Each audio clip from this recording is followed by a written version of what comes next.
Sa pag-ibig, isa sa pinakamalaking nagawa kong pagkakamali, yun ay inibig ko ang isang tao na galing pa sa isang matindi na pagkasawi. Okay lang naman na subukang gamutin ang sariwa pa na sugat.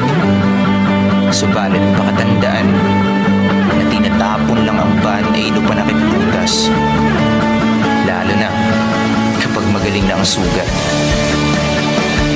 Pero alam mo, nagpapasalamat ako na natapos ang ating malabong ugnayan. Kasi ako yung taong handang gawin ang lahat.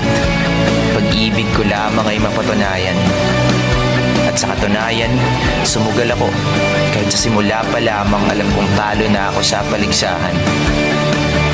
Subalit aking natutunan na kahit anong gawing pagtulong mo pala sa isang tao, kung siya mismo ay walang plano na ang sarili niya muling itayo, ay walang mangyayari.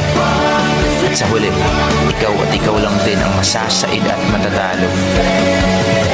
Sa dami ng biyahe na pwede mong sakyan, bakit ako pa ang iyong napagtripan? Kaya pala hindi tayo makaabante sa unahan, kasi meron ka pang gusto na balikan. Kaya, pasensya na. Kasi pagod na akong maging tagabuo ng mga tao na hindi naman ako ang nagwasak. At paano mo nga ba ako sasaluhin sa pagkahulog ko sa'yo kung yung dalawang kamay mo ay sa iba pa rin nakahawak?